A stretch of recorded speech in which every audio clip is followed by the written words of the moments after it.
Hello, and welcome to Keep the Channel Open, a podcast featuring conversations with artists, writers, and curators. My name is Mike Sakasagawa, and this is episode 66. Today's guest is Hannah Cohen. Hey there, folks. This week, instead of a personal monologue like I'd usually do, I wanted to highlight a new project by one of our past guests, photographer Christina Riley. She was the guest in episode 31. So if you've listened to that episode, you know that Christina's photo book, Back to Me, was deeply meaningful to me. You know, it's a project that to me really shows how impactful personal work can be, how when the work is honest and real, how it can show you a depth of emotion that might not be accessible in any other way. Well, so now Christina is working on self-publishing a new book entitled Born, which is about her experience of new motherhood and the way that becoming a parent can be exhausting and how it changes your life and how it changes you and how easy it is to lose your sense of self in all that change. And you know, first, I want to say that I got the chance to see Christina's book dummy last fall, and I just love it. I think it's a fantastic photo book. And what I love about these photographs is that they engage with a side of parenthood that doesn't get talked about as much. You know, maybe a little more nowadays, but still not so much. And I think it's important to talk about these things because I think a lot of people have this experience and feel like they're the only ones that it's like that for. And isn't that really the power of art, you know, to be able to communicate something in a way that lets you understand that you're not alone? So the book is called Born, and Christina is running a Kickstarter to fund it. As of the day that this episode airs, the campaign is a little over half funded and has a little under 3 weeks left to go.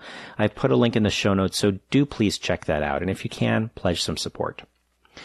Okay, now on to today's show. Today's guest is poet Hannah Cohen.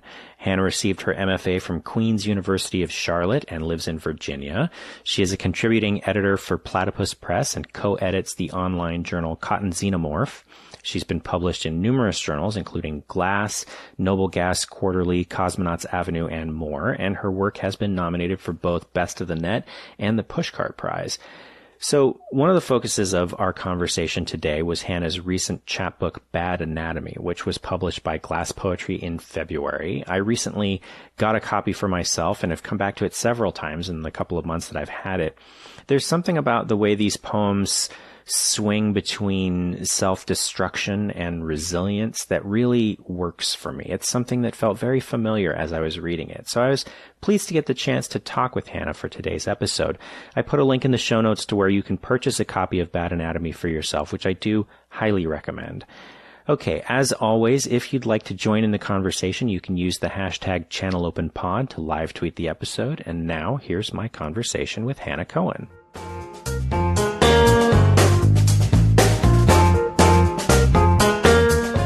Well, I just wanted to say that I really enjoyed your chapbook, Bad Anatomy.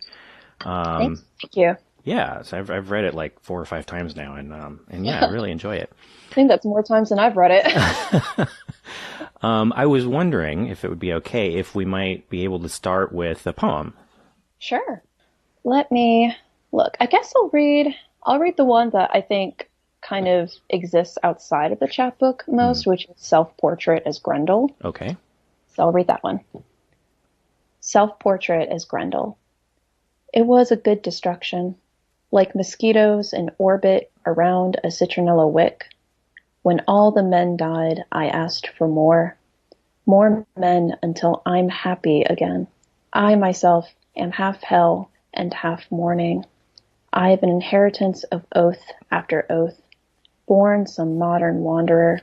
This time I'm the one living. A new head, a different name, but still my skin. I don't know if you want less. That same hour in my bones. All right. Thank you. Yeah. Yeah. That was one of the ones that kind of jumped out at me a lot. I feel like it's interesting that you'd say that one sort of lives outside the chapbook more than the other ones. Cause that one sort of struck me as one that sort of summed up a lot about how the chapbook kind of feels as a whole, if that makes sense. Yeah, no, I totally agree with that too. It's one of those poems I just kind of have a soft spot for in general. I think it's one of the most me poems ever.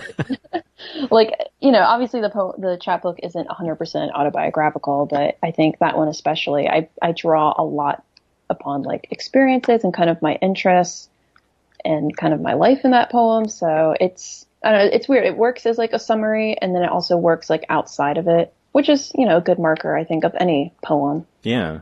It is always sort of an interesting question, like the whole, question of autobiography in art. And I know that that is something that can be real sticky with poetry. Not just poetry, though. I mean, I talked to Alexander Chi about this once, and he is real tired of that question with his novels. It always sort of seems to me like the question of whether the details are quote unquote true is sort of less important or interesting, but really more whether the emotions are true.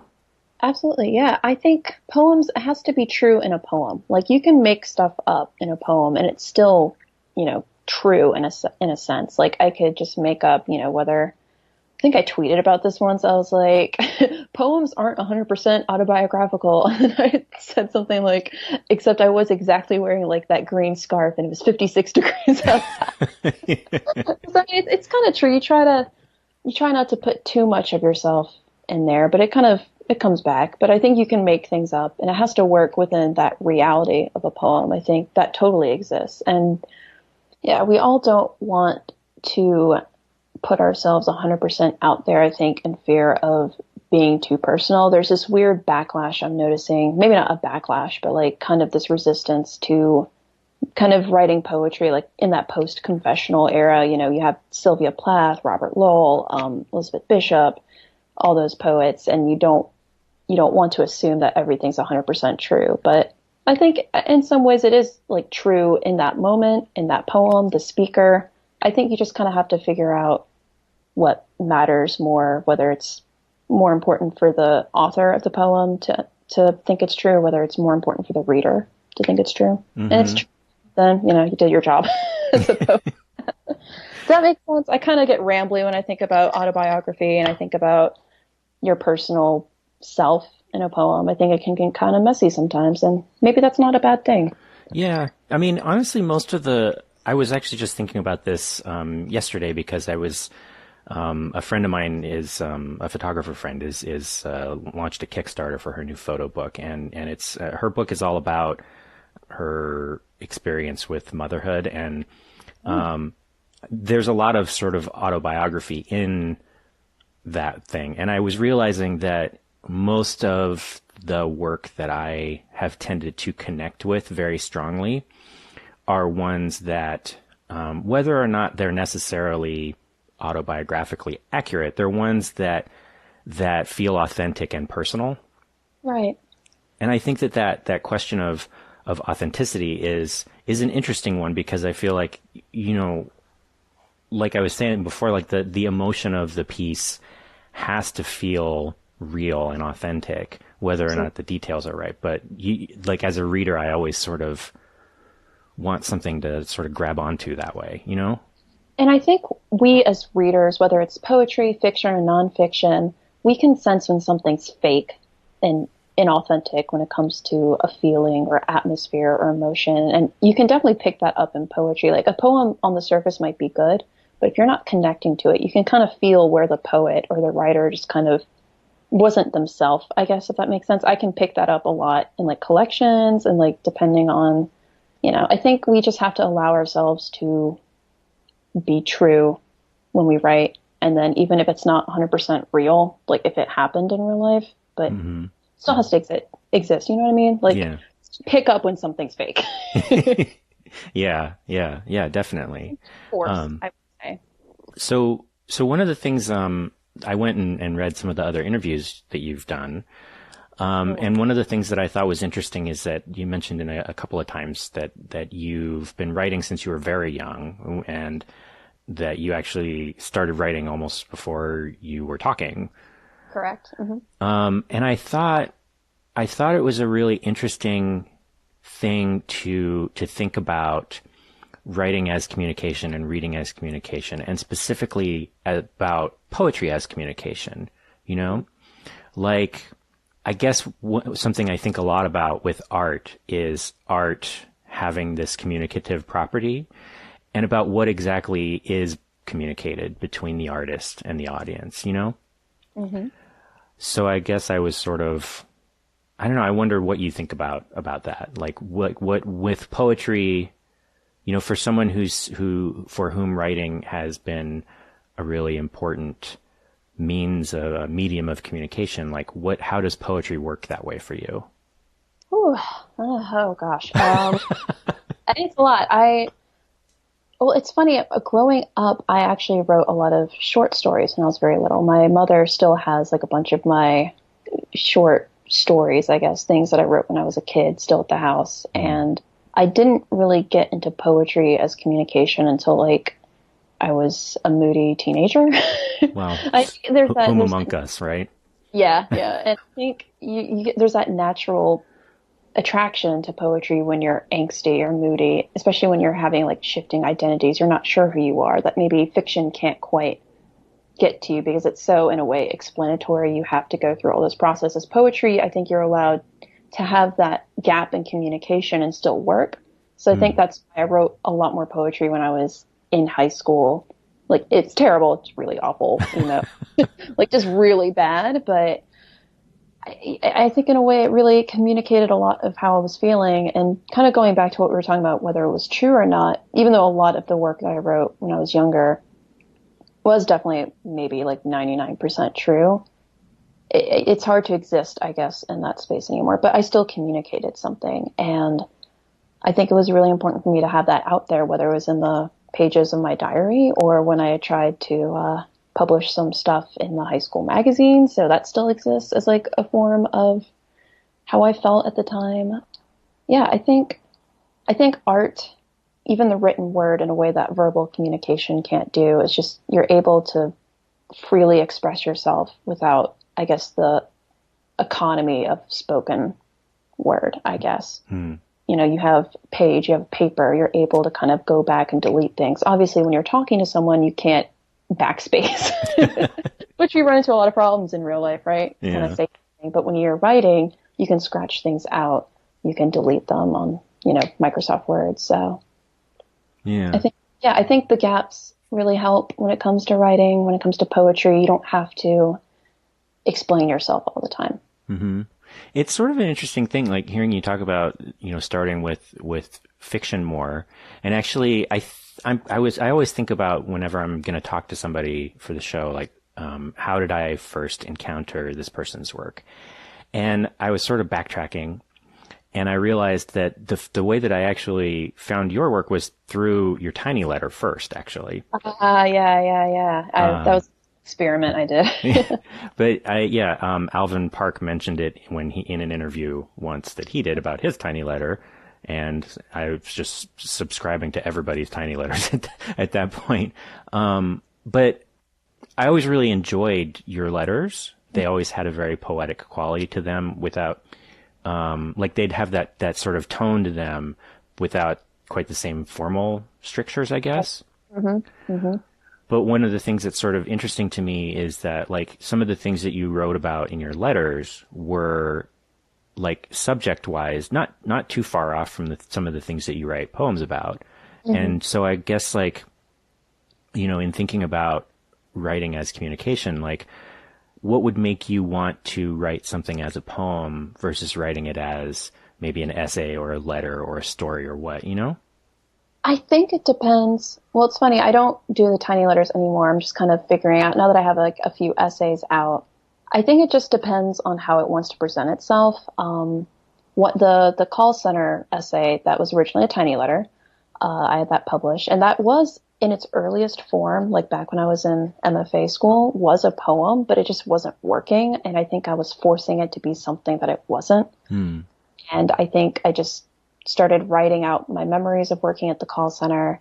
And then I just kind of put it into paragraphs. I'm like, well, it's still kind of poetic. I mean, it still has a lot of that essence of when it was a shorter poem, but that form just wasn't doing it justice. There was no way I could, you know, again, gaps in understanding, like, can you still make that leap in terms of getting the whole picture? And I think when it was originally a poem, you just didn't get the whole picture, but when you're able to expand it. And I think in poetry, we're kind of told to cut and revise and shorten it a lot. I think that's a lot of the first kind of edits you get in a workshop, is that you have to cut this line or you have to make it shorter. But in that case, it just wasn't working as a smaller, shorter poem, and it needed to like grow and have its own branches. So I could, kind of play with form, especially since that was written in second person, which was really interesting in terms of a call center where you have like that kind of weird omniscient presence around you all the time. I think it kind of comes and goes. I mean, I'll write about, I think I wrote a essay about my relationship with my father, and that just, I knew off the bat that was not going to work as a poem. And funny enough, I do write a lot of poems with my father. None of them are in my chapbook. They're a whole other project, a whole other thing. But I think just with certain subjects, certain memories, I say memories very lightly, just kind of, it needs to be presented with paragraphs, with breaks and pauses in a way that maybe it just couldn't be communicated that well in poetry, or at least not yet. But I think nonfiction has the advantage of being able to be more, lyrical and poetic than maybe fiction.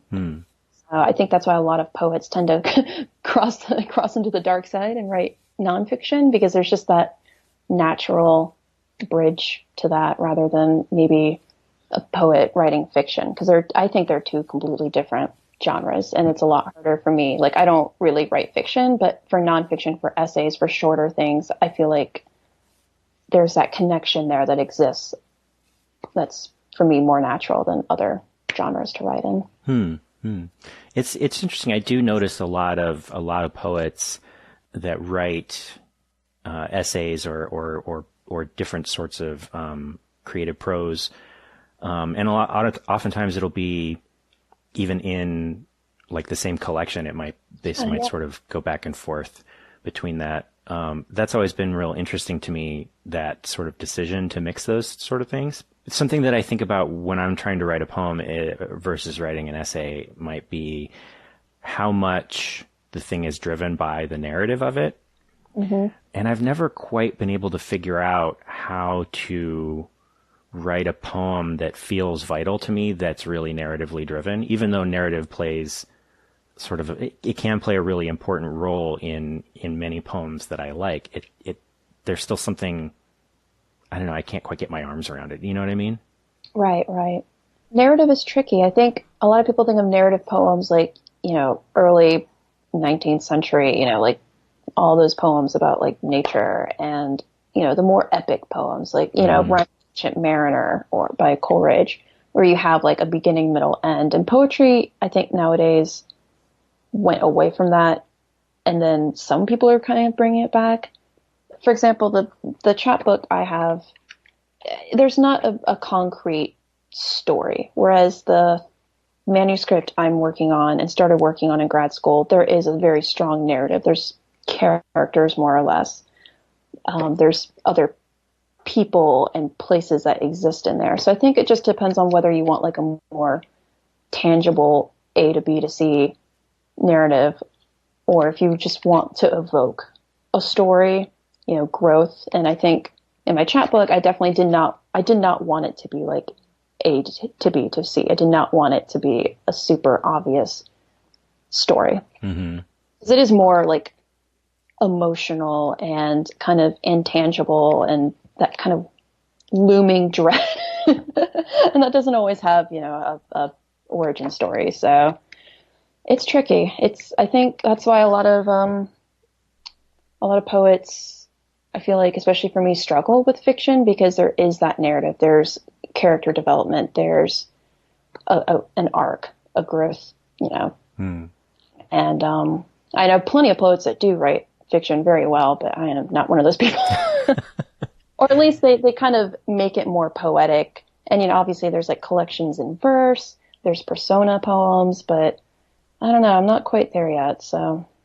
Yeah. Well, I mean, one of the things that I really connect with in this chapbook is that it feels very sort of emotionally immediate, you know, like there in some of them, there is sort of like an implied, I don't know, backstory exact maybe, but it's not exactly like there's an arc where you're like moving from one place to another. In many of them, it might be more like, rather than moving from one emotion to another, you're like really just exploring the moment of the emotion.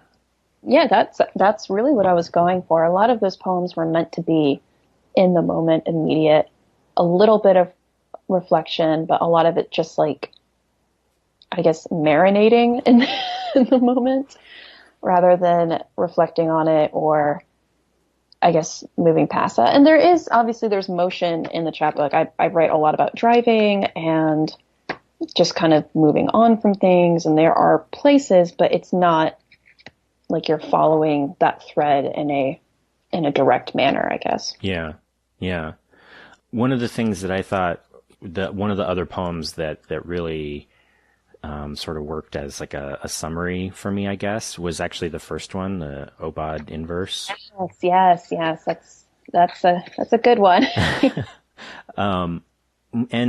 And what I really thought was interesting about it is how, like, if this one I could see sort of as a microcosm of the whole collection, because the poem for most of it feels pretty bleak, you know? But then right at the end, there's this little sort of question almost, you know, like sort of turn in the last like two lines where it's not exactly, you know, completely exiting the sort of darkness of the rest of it, but sort of suggesting that an exit might exist. And that kind of felt like, when I was thinking about the rest of the collection as a whole, that sort of suggestion is there kind of throughout it. Does that? No, I knew, like, going into when I was first putting together this chapbook for Glass, and I really wanted to open the chapbook with that poem because I feel like it really is like a great way to open, I guess, the whole chapbook, and also kind of explore those emotions and feelings and kind of that whole idea of like the self-destruction of the self and the depression and the anxiety, but not naming it, but still offering that door out. Like, hey, it's there's other stuff here too. It gets better. Yeah. But it's not overly happy, but it's not a downer necessarily. I don't, and the poem went through several stages through my life. I've written it several times over the last couple of years, but once it fell into place, I'm like, this is it. Like, I think I got the idea of where Bad Anatomy's going.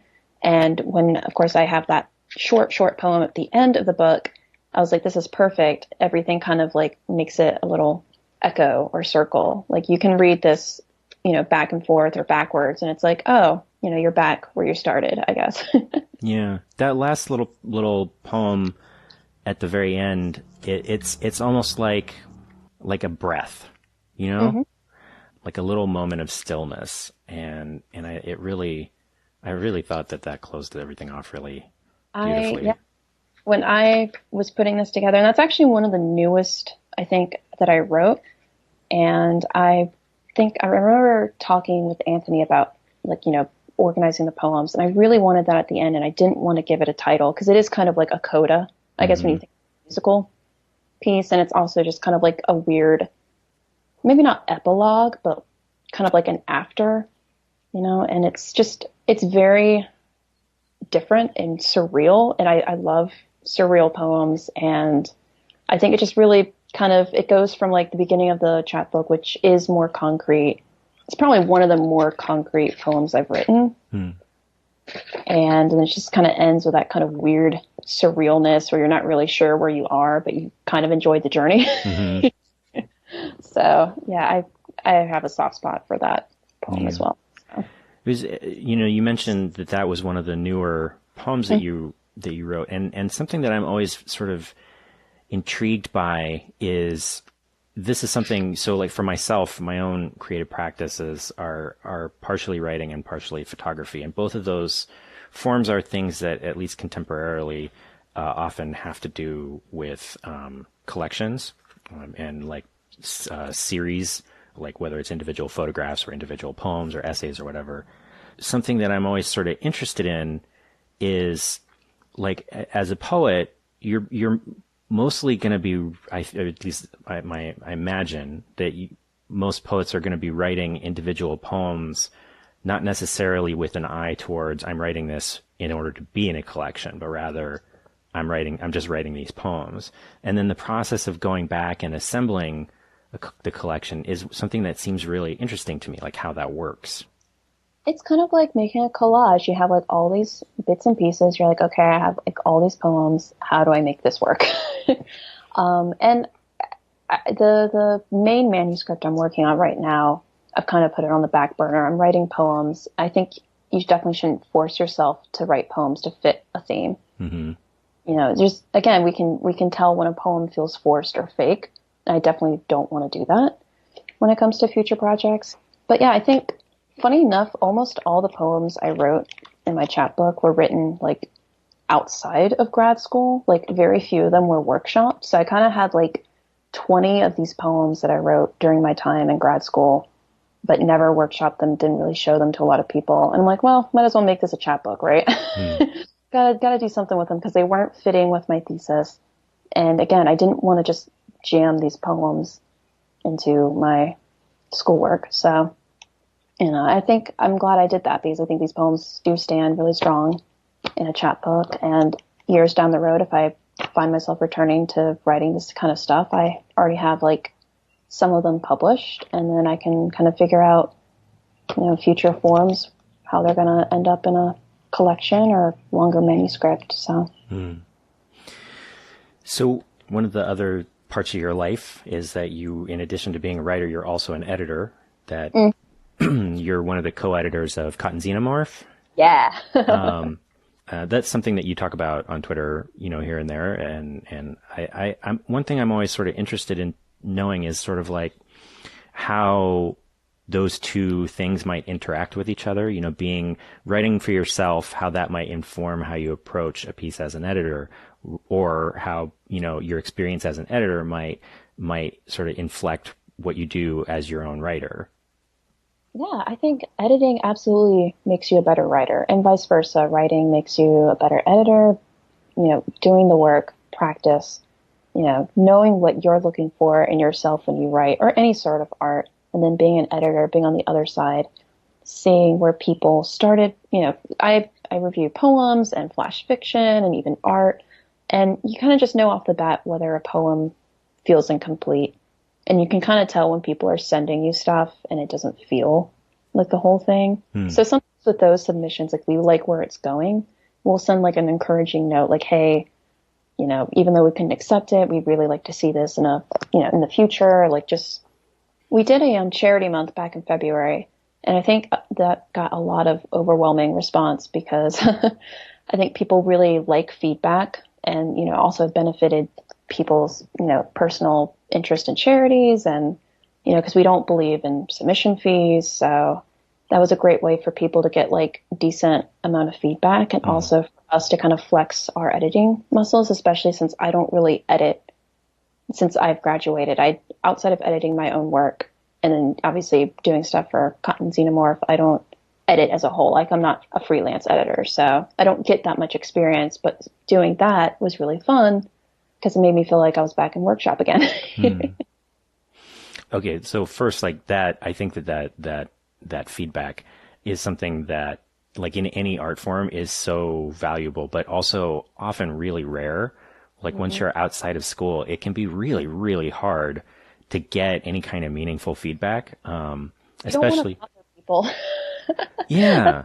I'm struggling now is, you know, you hear about people being in like poetry workshop groups like outside of school, but it's really hard because then you're like, well, I don't want to bother anybody because everyone's got their own life. Some people might not be writing a lot of poems. So it's this weird kind of back and forth of wanting to be accountable for your own creative output, but also just finding that community in the first place and finding like that opening to also find people that want to do it's one thing to ask for it, but to do it is a whole nother story. Yeah. Yeah.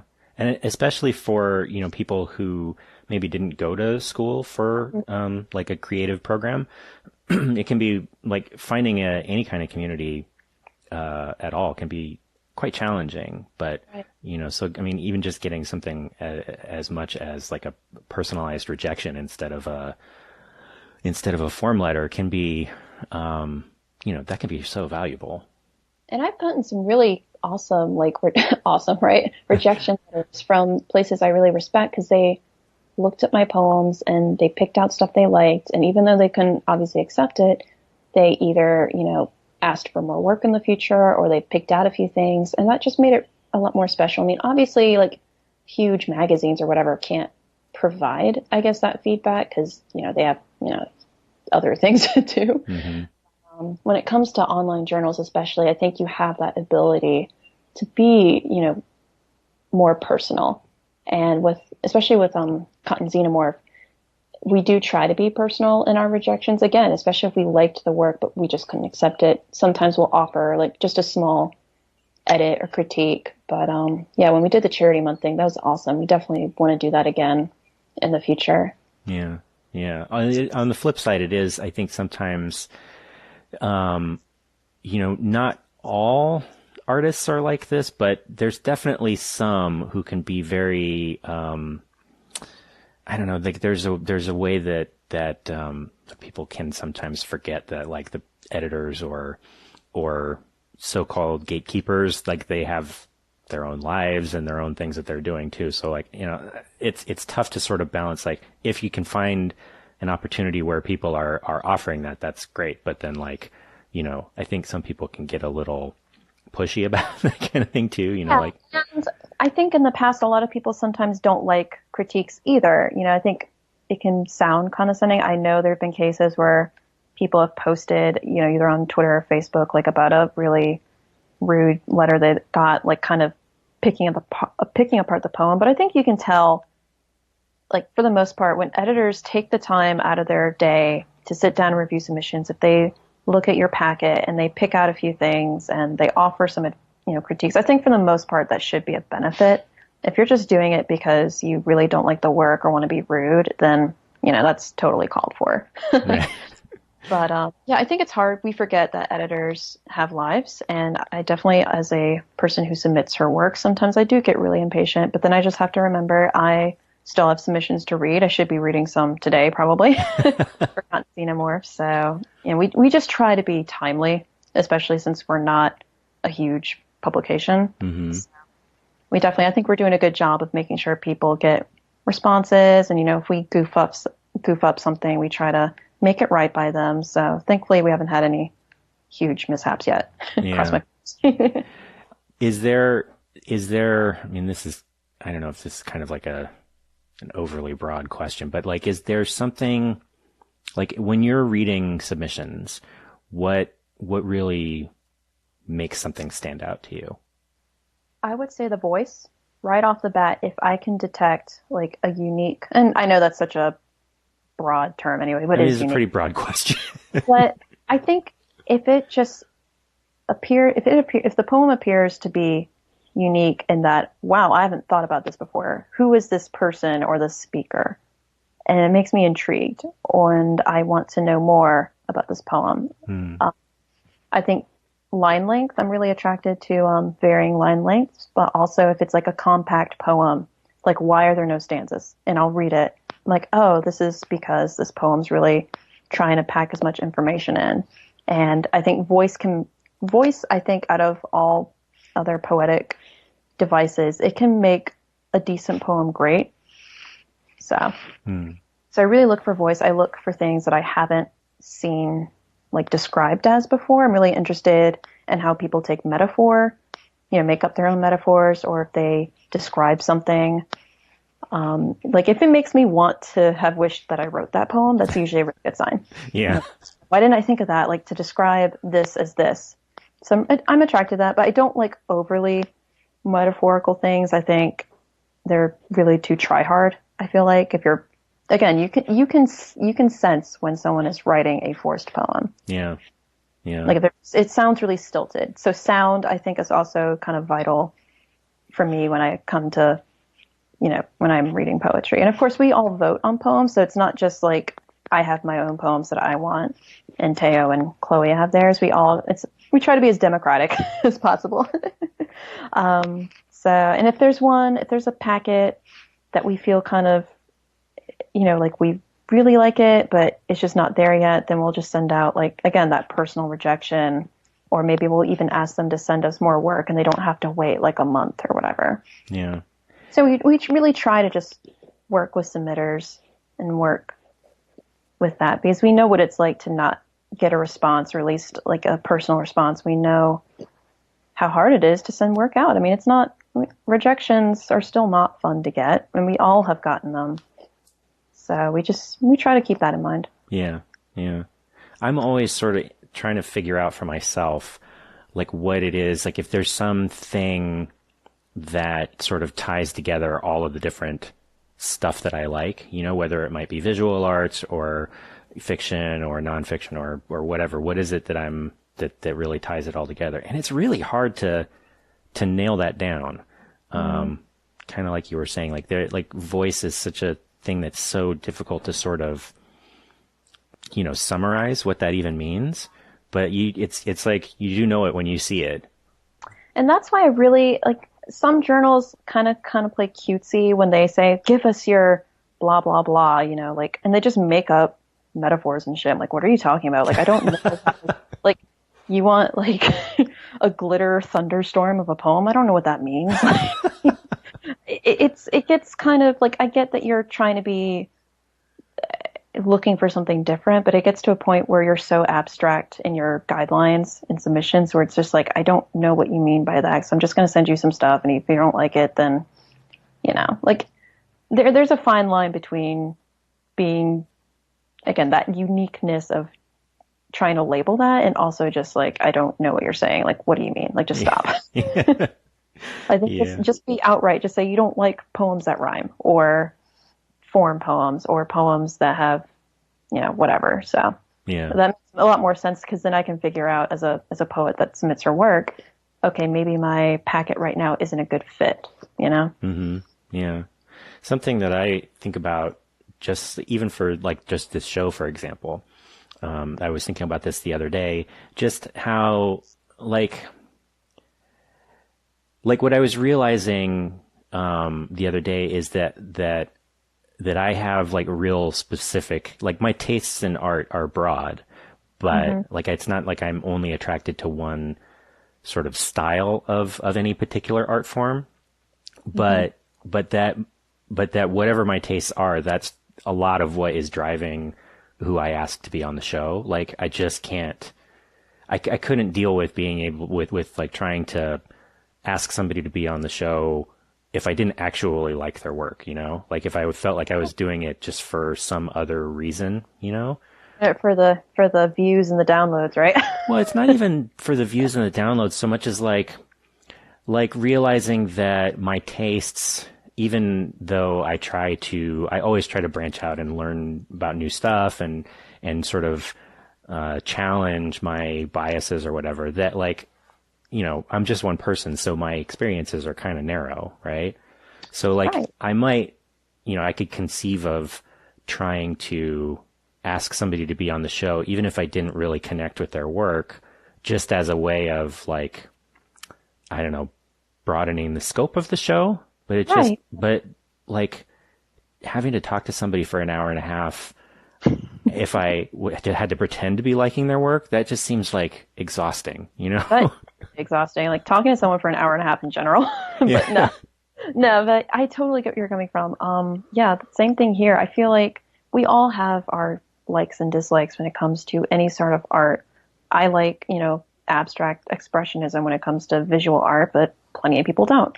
I will tell you this, that my co-editors and I often don't like, the forward slash in poems. There's a lot of poetry out there. I think it's kind of like more or less a trend right now where like people put in the slashes in a poem. And I feel like 9 times out of 10, that's a very cheap way of trying to get like a reaction, like forcing line breaks or forcing a space pause in the poem. But, so we don't usually like a lot of those poems. I mean, I've written one and I still get like, still like, oh God, I'm become one of those people. But I think it all depends on execution. Even if you don't necessarily like a certain poem or certain story or whatever, if it's done well and if you can respect that, then it's still, worth, reading, and it's still worth learning about. So, Yeah. yeah. Yeah, there's a photo blog that I like. It's called Don't Take Pictures, and they run a series called Rule Breakers, where they go to some curator at a museum or a commercial gallery or something and say, what is the thing that you never want to see another thing of? Like, you never want to see that ever again, and then tell us what the exception to that is. Because there's always an exception, I think that's really useful to think about in that way, Yeah, if you can be that exception, if you can really stun somebody with a poem that uses forward slashes or a rhyming poem or a sonnet or anything that is either overdone or feels, cheap, then, go for it. If it's good, like especially poems that are like super long poems, if you can still make it interesting, then, that's awesome. I can't say I'll never like certain things. I just have to keep my mind open and, even if I don't like it for the most part, if I do, again, when it comes to reading submissions, I don't want to I just want to keep my mind open. Yeah. I always try to keep an open mind when I'm reading. And then especially with my own work, there are I'm very bad with rhyming. And for a long time, I stayed away from rhyming forms. So I kind of get around that, like the ghazal I wrote for the chapbook. That was a very challenging one because I'm not naturally good at writing forms or even with like rhyming or syllabic count. Mm-hmm. But when I did that, I was like, damn, like, okay, this isn't impossible. Like maybe I could like this. Yeah. And that's another one of the poems in the thing that really kind of stands out to me. Like that, like, I mean, I like all the poems, but like that one, there's something to that one that is interesting to me, and hearing that that's a difficult sort of process, like dealing with that kind of form is difficult. It's interesting because sometimes it's those, sort of pushing up against your own limitations that yields interesting results. Yeah. And I think ultimately, if you're writing any sort of poem with a form, with a strict word count or syllabic count or a sestina, if you have to use a certain amount of words or certain names, I think you just ultimately you can't force it, but sometimes when you work within a constraint, you can come up with some real creative stuff. And I think if I can remember writing that poem, the ghazal, I just kept writing lines and I kept writing lines. And once I found a line that worked, I put it in there. And then I just kept kind of branching off of that. And ultimately, if it wasn't working, I'd cut it out. So it felt that whole process really, I think, yielded a successful poem, one that I was proud of. And one that you're reading it, it doesn't feel forced and it feels like I just came up with it in like 20 minutes, which was not the case. And if anything, if I'm reading poems like, oh my God, I wish I'd written that, but it just, sprouted out of the earth for them. And it, then I listen to a writer talk about it. I'm like, oh, they struggled with this poem like I struggle with my own work. And I think it's just that connection makes it really, really good, I think. Yeah. Knowing that we all struggle, whether it's art, visual art, or sculpture, that, there's always that, aha, finally I got it. And I think that's universal. So. Yeah. Why don't we take a quick little break and then we'll come back and do the second segment. Okay.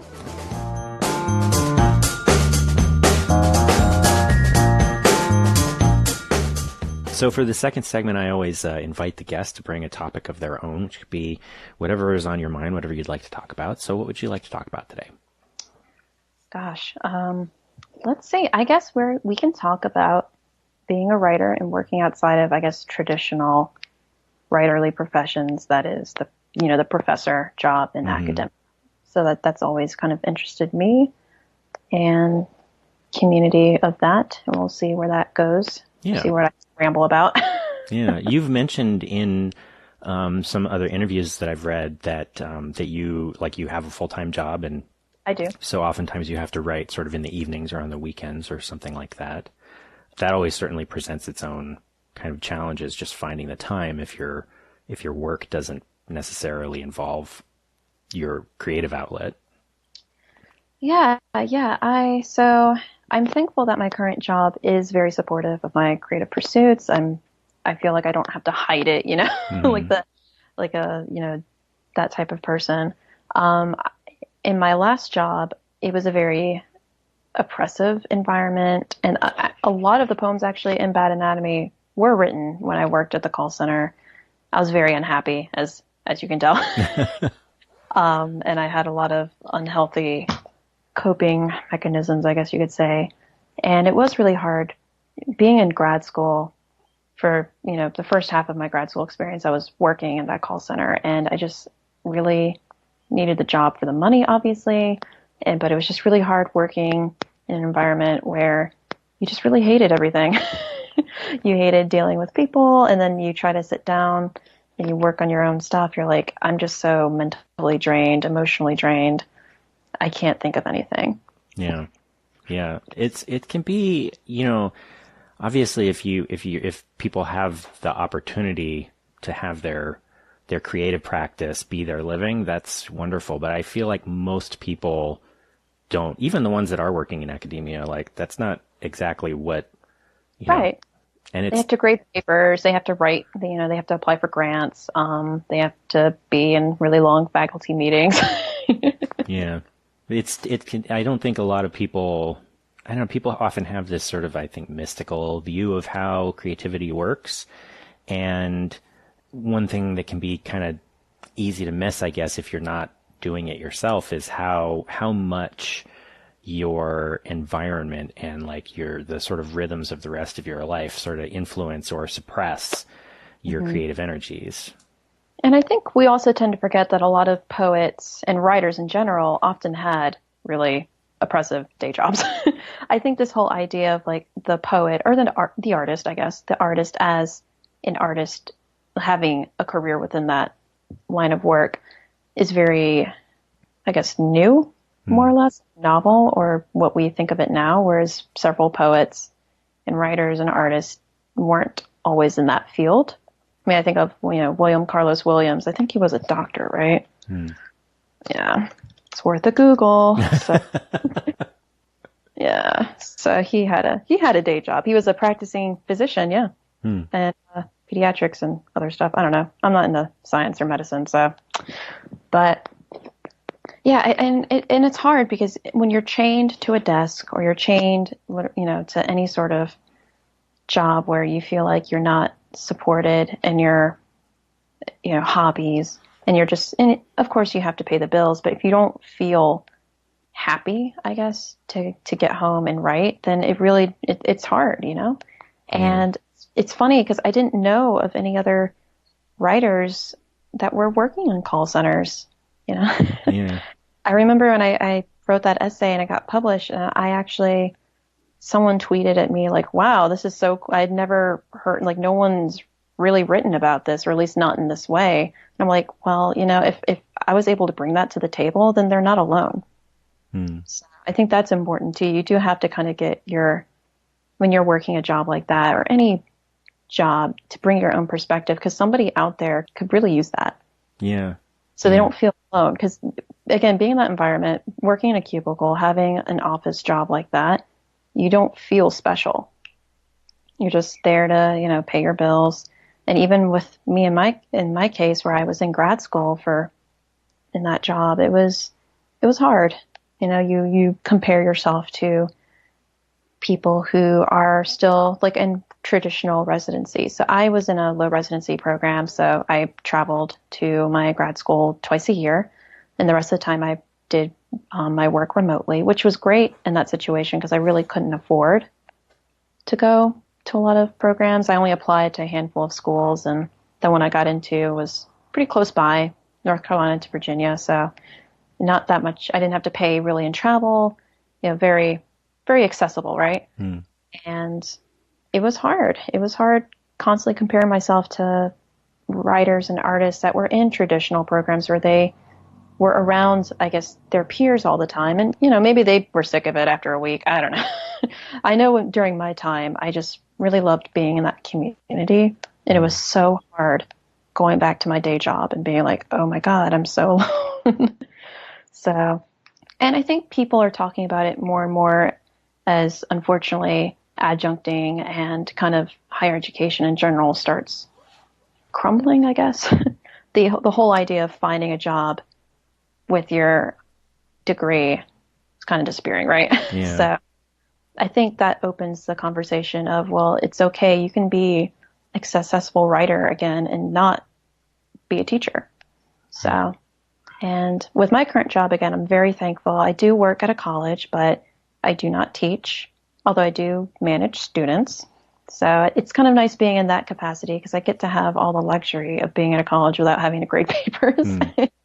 But it's still hard. It can be hard. You do, in a way, I think us artistic folk really have a capacity to want to share our knowledge and share our talents with people who are willing to receive them. And it can be hard when you don't have that available to you. Yeah. Like residencies, for example. Now that I'm working my 9 to 5, I can't apply for, several, residencies that are like summer long or 2 weeks long because that requires me taking vacation and time off. And, some places could see that as like professional development, but I mean, that in itself is already a luxury. So yeah, it's interesting, because like this thing that you were saying about, feeling isolated in a job, that's certainly something that I am familiar with myself. For my day job, I don't do anything that's related to the arts. And then also I didn't go to art school. So I didn't have that sort of built-in network that you can get from just having peers in that way. And so all of the ways that I have been able to sort of find to participate in communities, whether that's online or like they just turned out 6 years ago that this photography festival started in my city that I happened to be able to get the time to go to. And things like that are so energizing and so valuable. I mean, it's always sort of one of those things, right, where as an artist, you almost always need some amount of solitude in order to just have time to do your work. But I think that especially if you're not in it, it can be like people don't realize how much I think even artists don't always realize, how much you need that connection with other people just to sort of sustain you. Yeah, right. I think I will kind of admit when I was in grad school, by like day 5, I had a week-long residency. By like day 5, I'm like, okay, I'm sick of everybody. Like, I just want to be in my hotel room or dorm room and just write. Leave me alone. I'm tired of drinking with you guys all the time. But it's hard. I live in a city where we don't have exactly a built-in writers community. We do have like a couple visual artists working in my city, and I think there's more venues that are available for like reading poetry, but I think a lot of it's just like, kind of getting off your ass and just doing it yourself. I mean, I was able to do an open mic at a small shop in the fall, and I literally just kind of walked up to them and said, hey, would you like to host open mic reading? And I was able to do that. And then a few years ago, really my first trial and error was doing an open mic at a cafe. But of course, nobody wanted to read their own work. So I just opened it to be like, okay, read your favorite poem. I want people up here at this mic reading. And that actually got people. So granted, that was like, I guess 3 years ago. But so it's just a lot of it is just putting in the time and effort. And it's hard when, again, you have a day job and you have work in the morning and you can't always travel to places.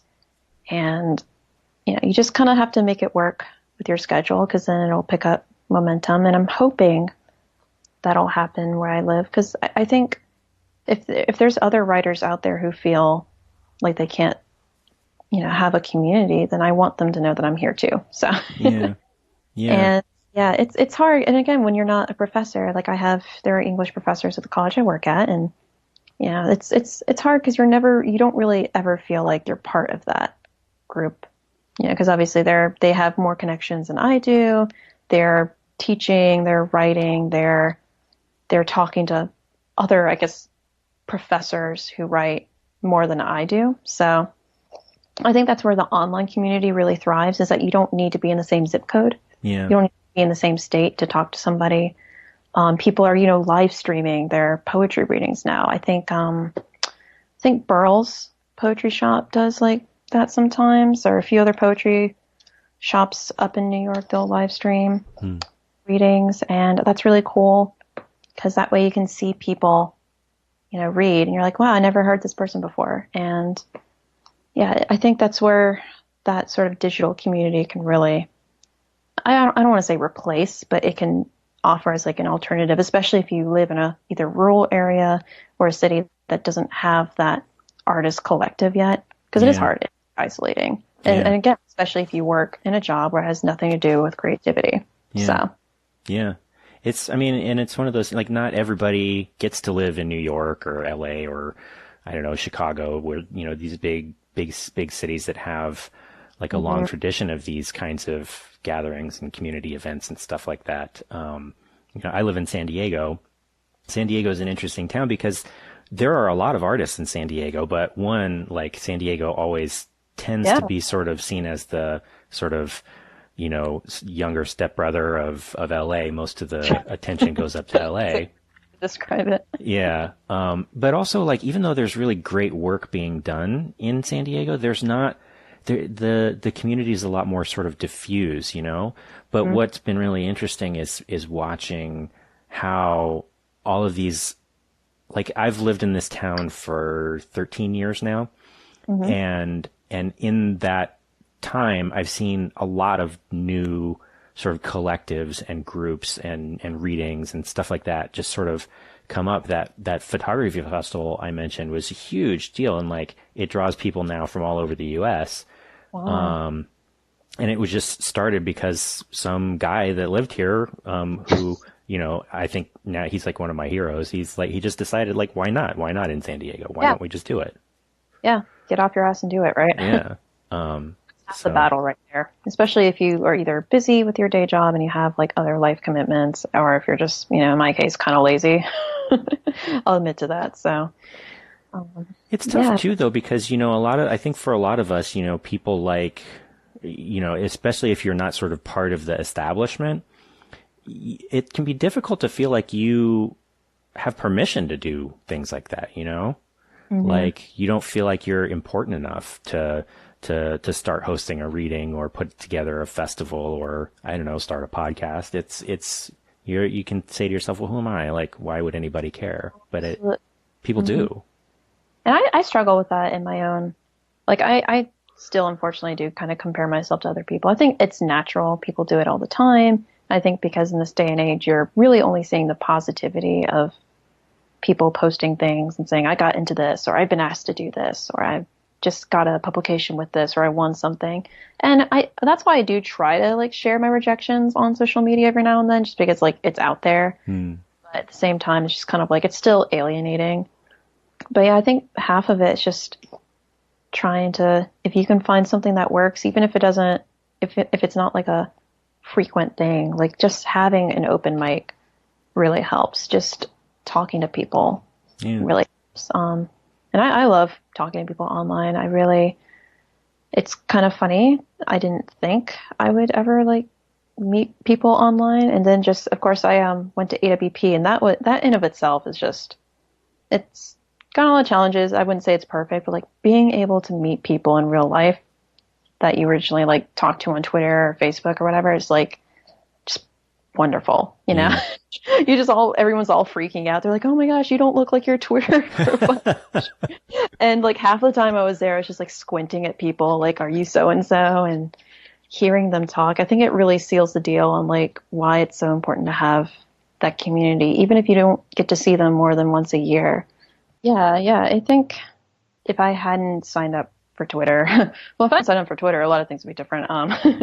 But I think I would not have been able to meet as many people. And for someone that, again, lives in a community where there isn't like a built-in writers collective, having that connection, talking to people. I mean, that's how Cotton Xenomorph started, right? Like it kind of started out as a Twitter joke. Chloe had posted that Twitter meme about the name for the literary journal. Next thing you know, me, Teo, and Chloe were kind of doing this whole thing. Yeah. And I kind of, again, just doing it in the moment sometimes. Just, you can't keep planning stuff because then it's never going to happen. Yeah, exactly. So I definitely thank Twitter for, helping to kind of start that whole magazine because I love that magazine so much. And my co-editors are such great writers and people. And I still get to be connected to that community, even if I don't necessarily get that in my day job. So, yeah. Well, so there's one last question that I like to ask everybody before we close. Sure. And that is whether there is a piece of art or literature or just general creativity that you've experienced recently that meant something to you.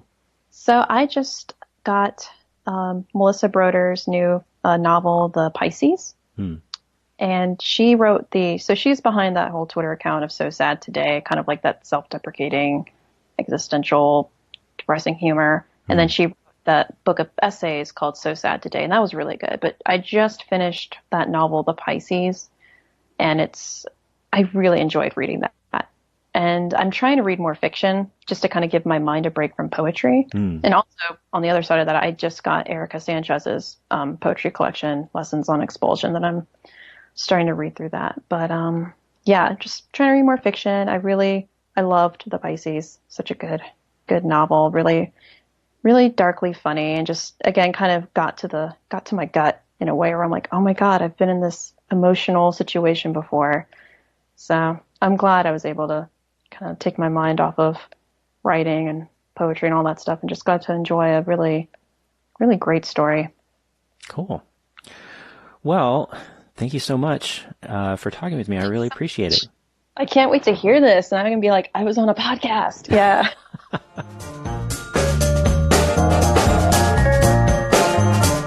Okay, so if you'd like to check out Hannah's poetry on your own, do pick up a copy of Bad Anatomy for yourself. You can buy it directly from the publisher for just $8.50, and there's a link in the show notes for that.